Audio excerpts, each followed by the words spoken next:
Bonjour, bonjour, Bonjour. bonjour Stéphane. Salut Claude. Voilà, nous sommes en mai 2024. Catalogue 2024. Hop, on oublie. Catalogue 2025.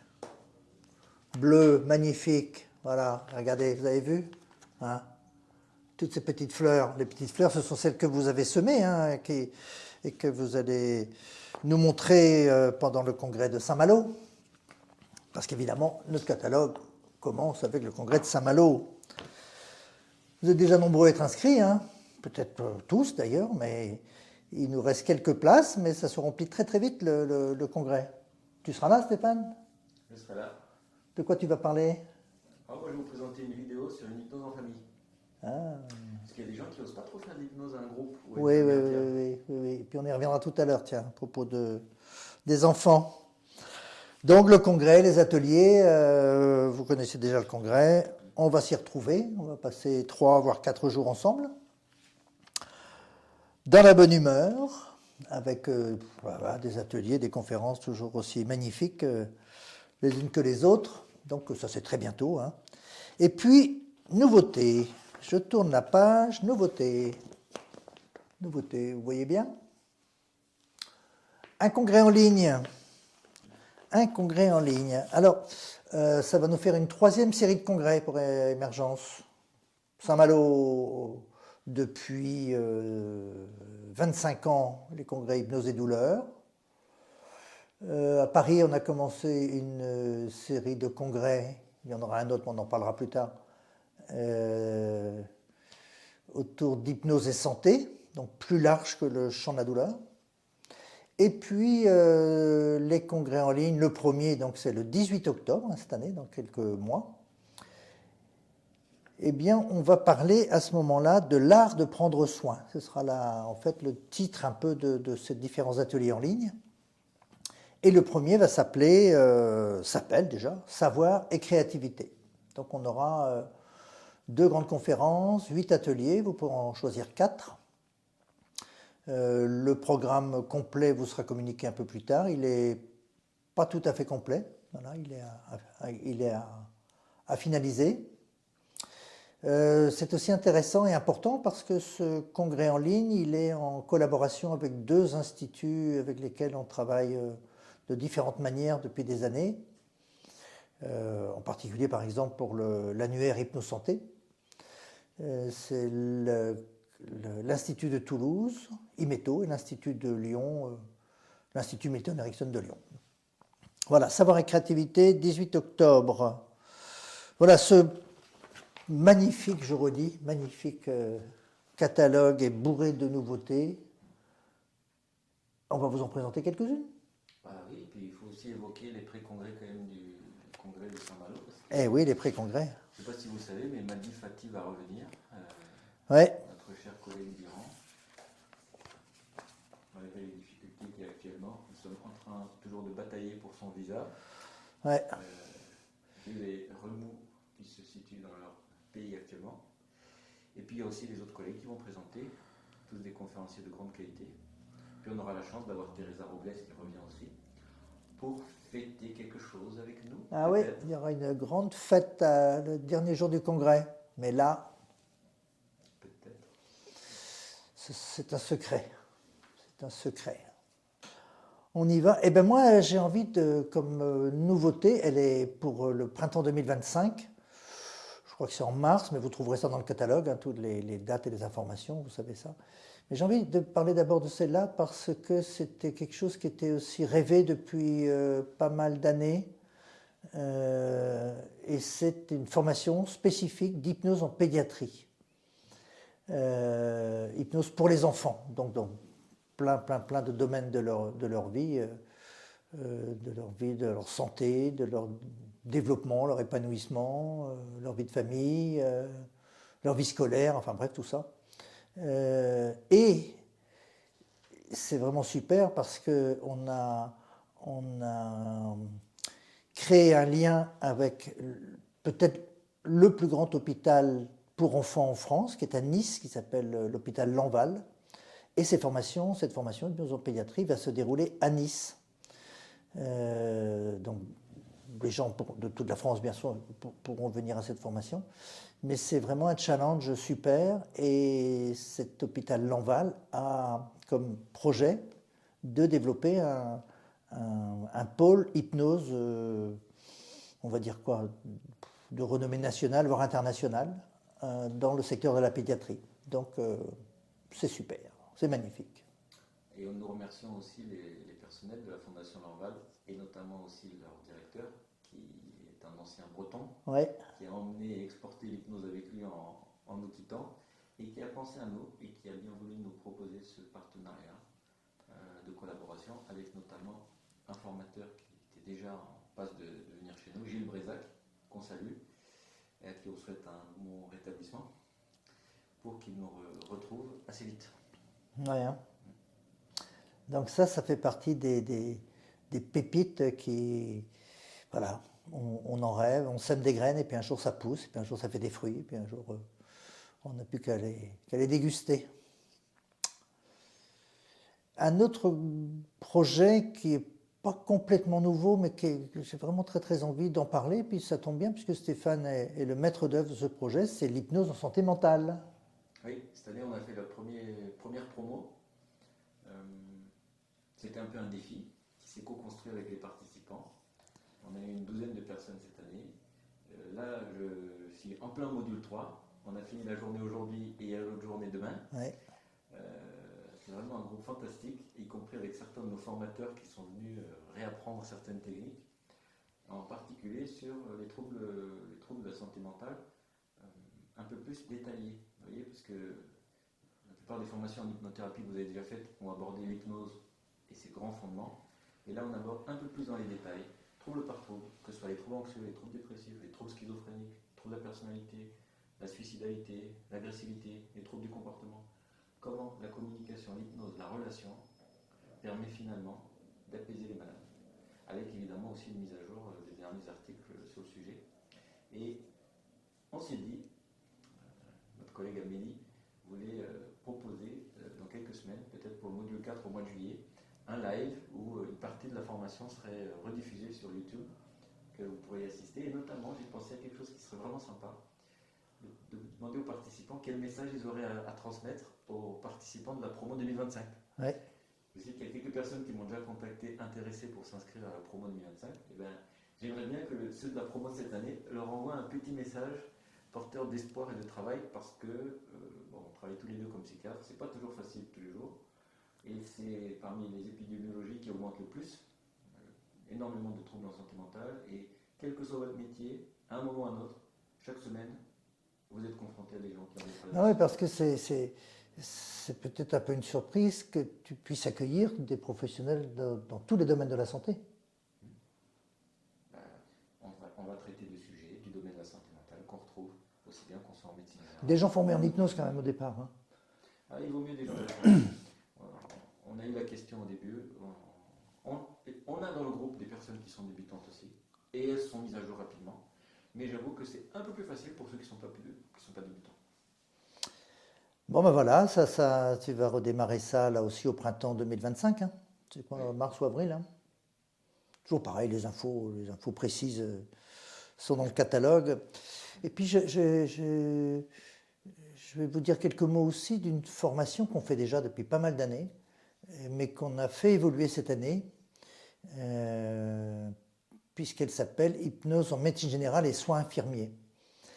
Et on s'est rendu compte par les retours des participants, qui étaient surtout des médecins généralistes jusqu'à présent, qu'en fait, il y a beaucoup de gens qui font aussi des soins de premier recours, et en particulier des soins infirmiers, et que ce qui est enseigné dans cette formation-là est important pour, non seulement pour les médecins généralistes, mais aussi pour tous ceux qui vont être confrontés à des patients au quotidien, et pour leur proposer de l'hypnose, que ce soit pour des gestes simples ou des accompagnements plus complexes.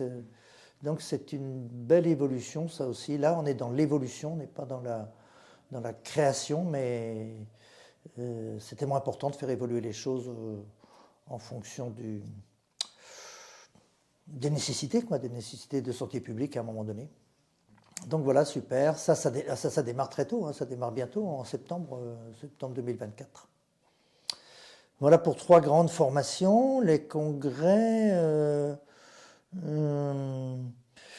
tiens, je dirais bien aussi un mot d'un suivi de formation. C'est sûr qu'une partie d'entre vous, vous avez participé à l'un ou l'autre des modules d'Ego State ou aussi de thérapie des états du moi. Puisqu'on a fait plusieurs modules à Rennes depuis 2020. Puis il y a eu une interruption. Et on va remettre ça en route pour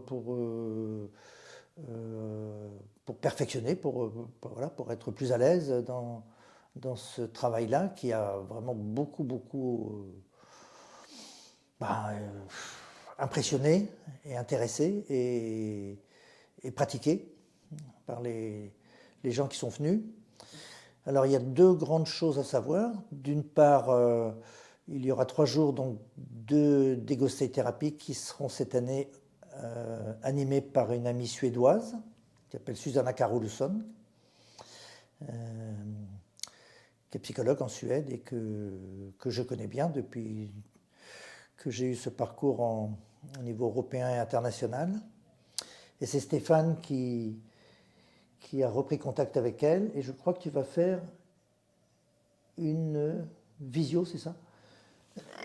Un rendez-vous spécial avec elle? Oui, cet atelier s'adresse en priorité à des gens qui ont déjà reçu au moins une initiation niveau 1 et elle viendra en avril 2025. Et je lui ai proposé, elle a accepté d'adapter son programme aux demandes précises des participants. Ouais. Et ça sera très bientôt, le 5 juin à 18h. Donc ceux qui sont intéressés à participer à cette visio gratuitement avec l'enseignante pour l'aider à construire son programme pour l'année prochaine, c'est le moment soit de nous envoyer vos questions, donc de contacter l'équipe qui me les transmette pour que j'en parle au moment de cette réunion, ou bien carrément nous rejoindre lors de cette réunion. Je peux vous envoyer le lien pour que vous puissiez participer, poser vos questions. J'assurerai la traduction instantanée des échanges, y compris en avril lorsqu'elle viendra, pour permettre à ce que ceux qui n'ont pas pu finir leur cycle puissent finir, terminer de poser leurs questions, avoir une supervision clinique et permettre finalement de finaliser ce que nous n'avions pas pu finaliser malheureusement. Donc cette formation sera ouverte à tous les gens qui ont fait au moins un module, c'est ça? Oui, au moins le premier module, minimum. Au moins ça. D'accord. Pour ensuite voir plus, voir aller vraiment dans les modules avancés. Ça sera quelque chose de très expérientiel et en train de préparer ça vraiment un module très actif. On est très content de l'avoir. C'est une personne très compétente depuis très longtemps et qui connaît l'Ego State depuis ses fondateurs, depuis les Watkins. Ouais. Et puis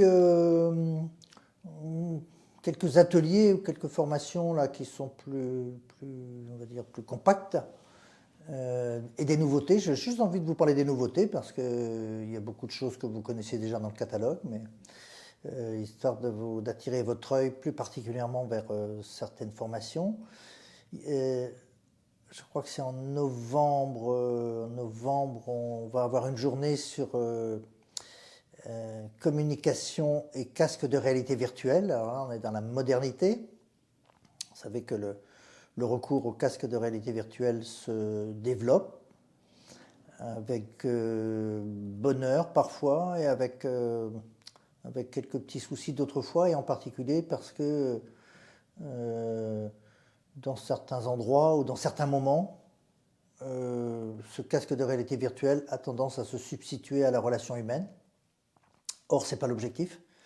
L'objectif de bien travailler avec ces casques, c'est de faire donc l'accompagnement grâce à la réalité virtuelle, mais dans un encadrement relationnel, donc avec une bonne communication. Et l'idée de cet atelier, c'est justement de transmettre les éléments de communication qui vont être fondamentaux pour que cette expérience vécue par les patients soit de bonne qualité, à bon accompagnement, et que le soin qui est en jeu à ce moment-là, eh bien, soit une belle réussite. Donc ça, c'est aussi quelque chose d'important, donc à la fois des outils technologiques de pointe, mais aussi de garder la compétence en communication, en relation et en lien. en lien avec les patients. En voilà un. Il y en a un autre, tiens. Il y en a un autre dont j'aimerais parler, même deux. Ouais. Il y en a un, c'est tout nouveau, ça sera très bientôt, c'est sur le sport. Ça fait longtemps qu'on nous demande ça, un atelier sur hypnose et sport. Et on a trouvé une psychologue qui a travaillé avec des sportifs de haut niveau, à de nombreuses reprises, et qui va venir parler de la préparation mentale des sportifs grâce à l'hypnose. C'est Katharina Proença-Lopez qui va faire ça à la rentrée. On a hâte qu'elle vienne nous faire ça. Ouais, hein. Ah ouais, ouais. Et on a rajouté aussi fin décembre un nouvel atelier. Avant que tu passes à notre atelier, je voudrais dire un mot de plus sur l'atelier hypnose et sport. Trop souvent, quand des gens entendent parler d'hypnose et sport, ils font un lien direct avec le sportif de haut niveau. D'ailleurs, il va être question de la préparation mentale des sportifs de haut niveau, mais aussi pour les sportifs de tout niveau. Comment l'hypnose va aider chacun d'entre nous à bien se préparer, à bien visualiser ses expériences sportives et aussi, le cas échéant, malheureusement, à guérir de traumas qu'on peut se faire en pratiquant du sport. Et l'hypnose a sa place dans tous ces niveaux-là, quoi.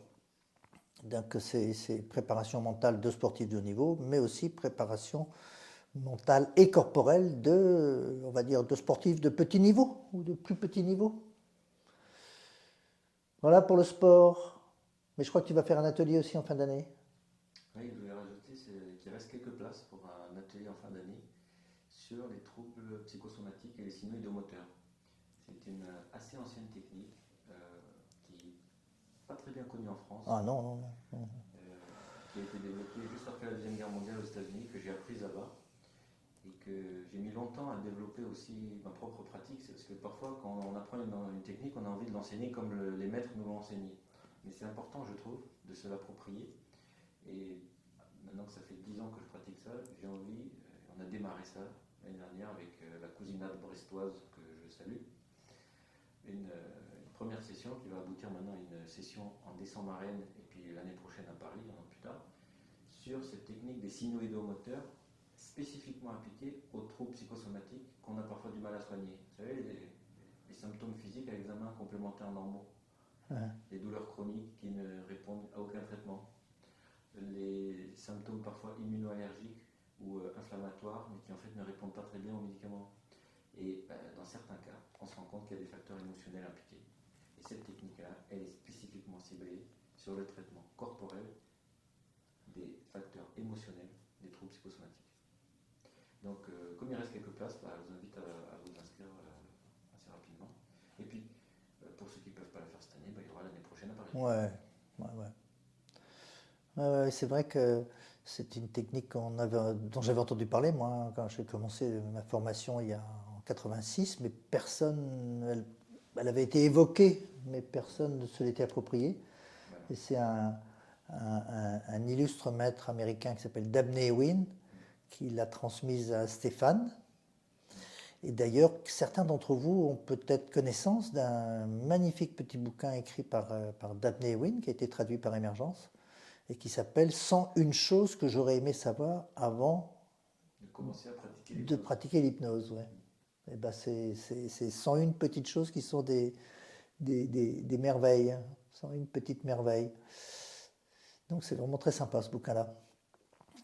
Et puis, quand je réfléchis un peu, j'ai juste envie de dire un petit mot aussi d'un atelier tout nouveau et qui va compléter ce qu'on va développer en pédiatrie à Nice, mais qui va aussi compléter ce qu'on fait depuis maintenant, je sais pas moi, 7 ou 8 ans, ou plus que ça, tout ce travail en auto-hypnose. Là. On fait beaucoup de formations en auto-hypnose, qu'elles soient en présentiel et en ligne. Hein. Je pense que beaucoup d'entre vous, vous avez suivi au moins le premier niveau d'auto-hypnose en ligne, sinon le deuxième. Et là, il va y avoir une journée sur l'auto-hypnose pour les enfants. Et ça, je trouve ça vraiment génial qu'on ait pu trouver quelqu'un qui nous propose ça, parce qu'on sait que les enfants ont une capacité naturelle à se mettre en transe. Voilà. Ils passent très vite de la réalité à leur imaginaire. Mais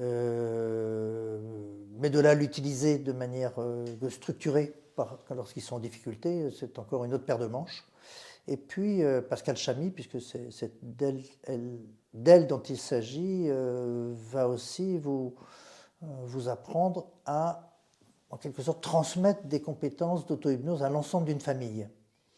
Donc l'enfant et ses parents, parce que ses parents sont bien sûr les mieux placés pour l'accompagner, lui transmettre et pratiquer avec lui.